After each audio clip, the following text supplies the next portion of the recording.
1 and then 2 on the.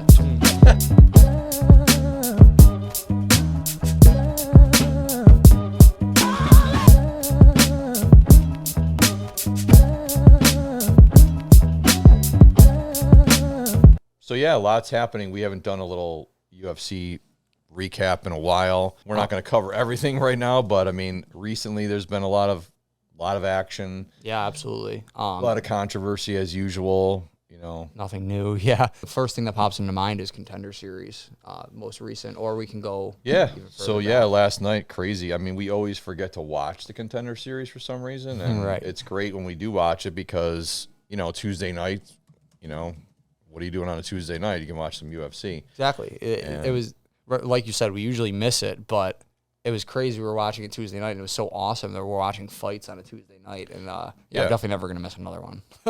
Yeah. We, like I said, we forget about it, but we've started to put things on our calendar to make sure we're watching, covering all aspects of UFC. And then, same thing, like this weekend, no UFC, but there's a Bellator, so we'll be watching that. And Yoel Romero is fighting, so huge name. So is Benson Henderson. So Benson Henderson is headlining this card for Bellator this week. Yeah.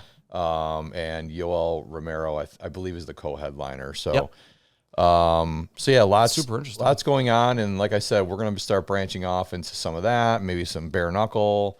Other promotions for sure. I like PFL or PFL. Yeah. I mean, ONE FC. I mean, there's so many popping up right now, and it's hard to stay on top of everything. Like I said, but that's kind of why we're dividing up responsibilities. Yeah, absolutely. For this, and I just saw Stotts and Sabatello's coming up. Yeah, there's a lot of big.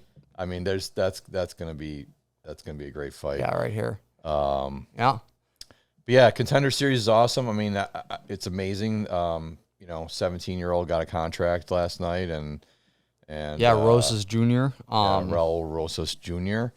Insane. I mean, if you would, from what I saw, I wasn't watching that and thinking he was 17. I mean, you just don't. That's why he got a contract, because he's above and beyond any skill set that we've ever seen for a lot of fighters even. I mean, he was great. Absolutely. I mean, just one thing that comes to mind, he feinted a flying knee and then went for a double leg. Like he was just doing so many different moves. He tried a submission. I don't think it was a crucifix, but it looked like a modified crucifix. He's trying all these different things. He's clearly going out there to show Dana White that doesn't matter that he's 17, or he's just trying to show that he's way better than everybody else. In the promo, he's saying how he's talking about how Aljo and Piotr Jan, they all have holes in their game, and he thinks he could beat them right now. So crazy shit.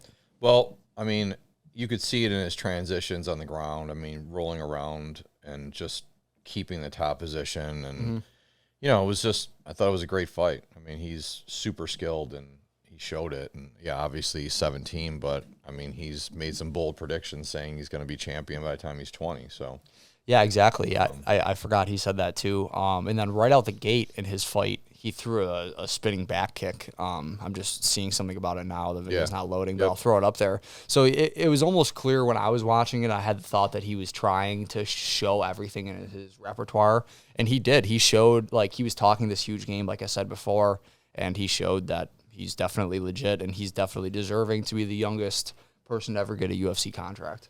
Yeah, it was crazy. So, I mean, that was the highlight of that for me yesterday. Moving back in time. Wow. Time traveling backwards, I guess, in our little Yeah, we had a great fight night. Yeah, so great fight night. Amazing.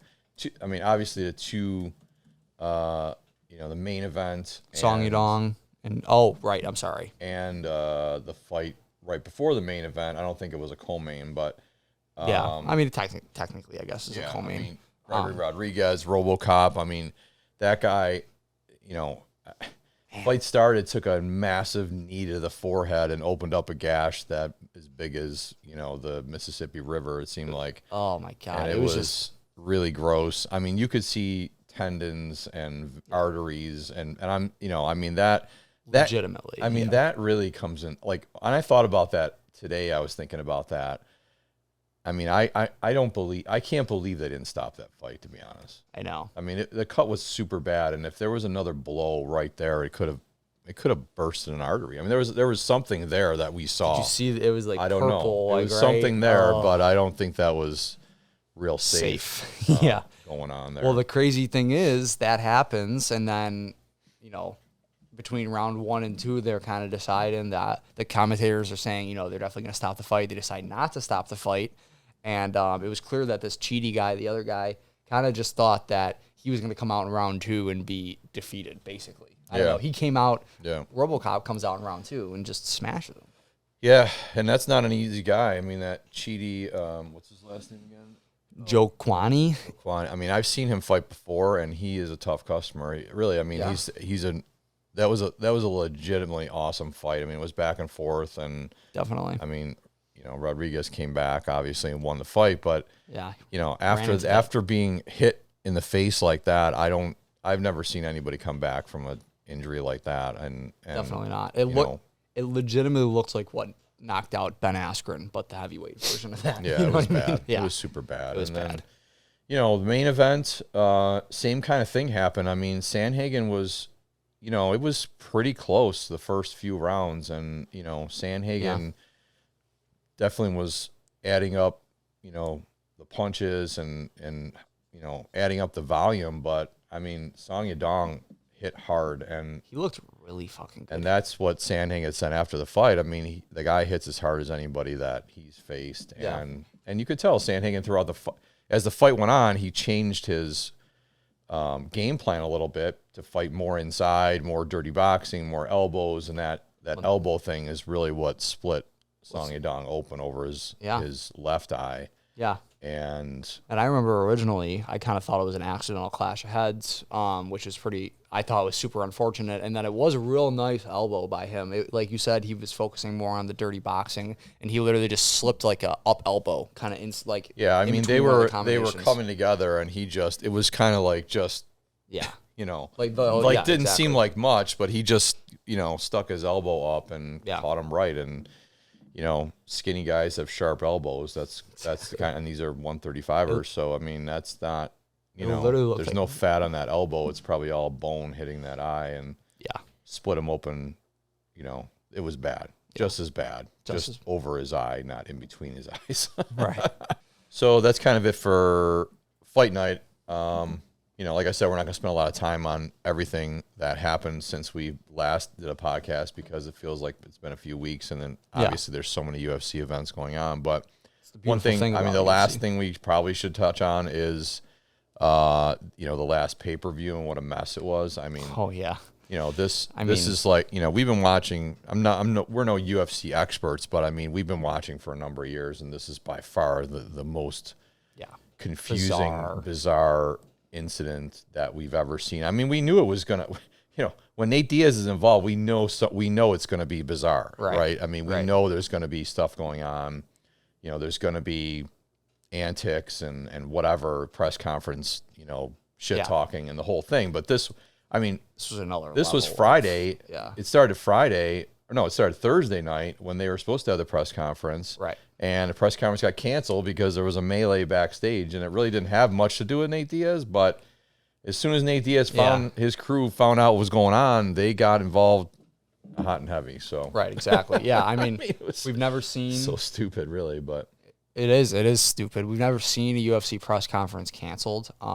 So clearly there's something extra going on that, I don't know, gave Dana some reservations or gave someone some reservations where they and frankly I don't get it. Like I said, I didn't, from what the video that I've seen, the video that came out after of what they were arguing, and it was Kevin Holland arguing with Chimaev's crew or whatever, and I didn't really see much to say that the press conference should be completely canceled. I mean, that part just didn't make sense to me, and still to this day I don't even know why. I mean, who knows? There's got to be something. I don't know. I know there's a lot of conspiracies and whatnot about this, and maybe they did it on purpose. I don't even know what the end game with that is. But I'm just saying it is bizarre, and maybe if there was something extra, we wouldn't even see that anyway because they don't want to. I don't know. Yeah, who knows? I mean, you can dream up all the conspiracy theories you want, but I don't. But all I'm telling you that from what I saw, it was just bizarre to cancel that just because a couple guys were arguing and maybe there was some pushing and shoving going on backstage. But I don't know. I mean, come on, these guys are fighters, right? I mean, exactly. So they're not. I don't know. It just seems like this would be the last thing that a fight is. It would be the last thing that cancels a press. Yeah, and whatever. We're not criticizing the decision, but it does seem a little bizarre. That's all. I mean, maybe it was an overreaction a little bit, but yeah. But I mean, then you move to Saturday and it's just complete chaos again. And Chimaev steps on the scale and he's 8 pounds over. I mean, that what did he weigh in at 178 and a half? 178 or whatever, something like that. And I don't know. They get the 1 pound allowance too, so it's just, man, I don't know. I don't know what the answer. I mean, the story is that the doctors came in and told them to stop his weight cut. I've also heard many ex-fighters or past fighters say they never even seen a doctor during their weight cut. Yeah. And they've never had a doctor come in and check or anything like that. Who knows? You're never going to find out what actually happened with the weight cut or with. Yeah. I mean, you really don't know. And we really don't want to speculate either. But I mean, this is really, really bizarre. I mean, then they had to scramble, and obviously they changed the fights around, and Chimaev ends up fighting Holland, and Diaz ends up fighting Ferguson, and Li Jingliang fight. Who did he end up fighting? Daniel Rodriguez. Daniel Rodriguez, yeah. Which they kind of got screwed in this whole situation. I mean, they were the ones ended up having to deal with the weight difference, right? Right, but the thing I always come back to is like when I first heard they're going to change these fights around, I'm like, okay, well, Rodriguez weighed in at 178 anyway. That's what I'm saying. It was 180 pound catch weight, right? Or no, was it? I don't even remember what it was with Holland. It's so screwed up. I think it was a catch weight. Oh, you know what? It was a 180 catch weight. But I mean, Li Jingliang anyway. Weighed in at 170, and it was an 8 pound weight difference in that fight anyway. Right. So what were they really trying to accomplish here other than trying to get Diaz away from Chimaev? I don't know. Maybe, Yeah, I don't know. I mean, if we look at that Chimaev fight, we're probably a little lucky that Diaz didn't fight him because it was I would think. I mean, Holland had zero chance. I mean, it was a ridiculous match in my opinion, and it's not even close. It wasn't even a. I mean, whatever. It was. I kind of want some money back on that. Is what I'm trying to say. Yeah, I mean, it ended up being a really big buildup to kind of just a card. I mean, that fight was terrible, to be honest. I mean, Chimaev obviously looked amazing, and whatever. He's got to get his shit together and make weight at 170 or just fight at 185. Yeah. But whatever he does, I just think the guy's going to dominate whatever division he decides to land in. Right. And if it's 170, then he's got to, he can't just say fuck everyone all the time and not care about the rules because he's just not going to, survive in this. Yeah, that's what I was gonna say. Is after the fight, Rogan's asking him. He's like, "Okay, so what happened with the weight cut?" And he's like, "I don't give a fuck. I'll kill everybody." And Joe Rogan's like, "Okay, you still have to make weight. You still have to I love that Rogan was just grilling him after that too. Someone fucking had to. Where did we go wrong here, and what happened exactly? I don't know. I was just looking for a better answer out of Chimaev or something. Yeah, he didn't have a better answer. He just wants to kill everybody, so that's his answer to everything. Yeah, good for him. I guess. So. Good for him, but he's got to find a friggin' That's what it is. But weight class. I mean, we were, the main event turned out to be a pretty good fight. I think. Yeah. I mean, it was, whatever. These are two fighters, kind of at the end of their careers, but I mean, they're two legends, and fight we kind of wanted to see. Yeah, we wanted to see this fight, probably 7-8 years ago, but realistically, it turned out to be a good fight. I mean, Ferguson was really, really chopping his legs hard, and that was really bothering Diaz, but I don't understand. I mean, you don't know what the game plan was, but I mean, I know that Ferguson's corner told him to try and shoot on Diaz, and then the fight was over. Yeah. So that, he as soon as the shot was taken, I mean, it was, choke city, and it was done. Right. I mean, so I mean, obviously Nate Diaz, highly skilled on the ground, and always has been. And I mean, he held his own through the stand up and all that, but and didn't really get cut up either. I mean, he didn't have a cut on his face. I mean, obviously when you see it, Nate Diaz is fighting, you're gonna expect to see some scar tissue and yeah, exactly. That's the open up and the whole thing. But I mean, he didn't take much damage other than his right leg was severely beat up. Right. Yeah, unfortunately for Tony, I think he's coming off 5 losses now. I saw, or 4 or 5 losses. Yep. Like you said, it's just getting kind of to the end of the road for some of these guys, and it's going to be tough to see like guys like Nate Diaz and Tony Ferguson, who are still in my mind like front runners. And when you think of UFC, you think of Nate Diaz, you think of Tony Ferguson, you think of guys like this, and they're kind of unfortunately on their way out. So yeah, I mean, there's a lot of talk about should Ferguson fight again, and I heard some talk today on some different podcasts about. I mean, 170 is probably too, he's not a big guy, and 170 is a stretch for him, and he probably should be fighting down at 155 if he's going to continue. And yeah, I mean, I don't know. His last 2 fights, he got knocked out by Chandler, bad, but in that first round, he looked really good. And until that front kick happened, you were thinking that Chandler might be in trouble here. I mean, Chandler took some significant damage in that fight. And, before he landed that front kick, I thought, Ferguson was winning the fight for sure. No, you're totally right. I remember Ferguson looking extremely fast. He was beating Chandler like on the inside with punches. He was throwing uppercuts that were landing on Chandler.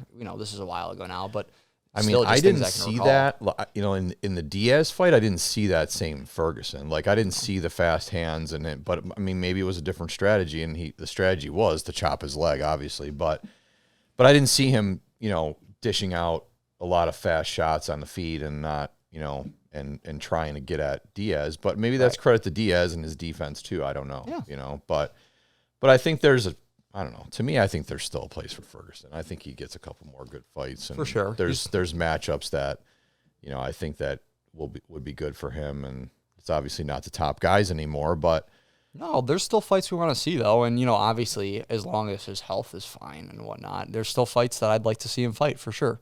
I said he's coming off 5 straight losses, but his record is also 26-8. Right, so exactly. He's a legend. He deserves to dominated the division for how long? You know what I mean? And a UFC with Tony Ferguson is much better than a UFC without Tony Ferguson. I mean, just to lead up to this fight, I mean, all the crazy antics he was doing, and definitely, all the press conference stuff, and coming out when the press conference was canceled, and kind of running around doing that kind of stuff, and he just didn't care about these other clowns that were, causing ruckus. He just wanted to get in there and fight, and he's, the guy is an incredible athlete. I mean, he's just definitely incredible. Definitely.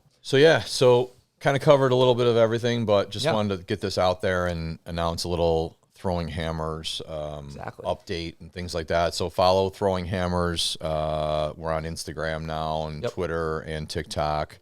Yep. And still on our 5 City main channel on YouTube. So check all those out. And we're super excited. But yeah, like you said, just kind of wanted to run through a couple of things that we missed when we were, took a step back and kind of did this.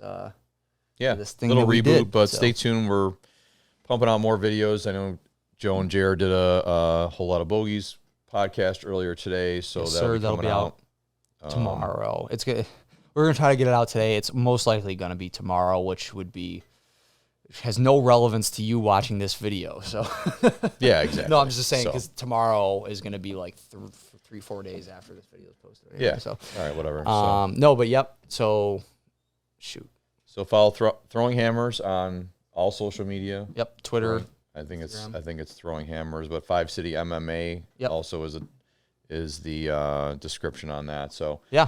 So follow that. We're posting some interesting throwback MMA videos and some classic moments, and then build up to our events and we got going like that. And we'll be covering, like I said, some other leagues also, Bellator, bare knuckle. There's a lot of exciting stuff coming up. Definitely, yeah. I'm excited for Bellator this weekend, so definitely expect at least a video recapping that. I would, just thinking out loud. But yeah, we can do that. Definitely. And then upcoming, we got Danny Sabatello and Stotts are going to fight. That's going to be big. I think that's their next big. Is that their next? That's probably their next big. But looking forward to that for sure. It's going to be. It's going to be good. Yeah, their website's kind of confusing. We'll definitely let you know. Follow Throwing Hammers so you can find out. All right. I really appreciate it, guys, though. Thank you. See you later. See ya.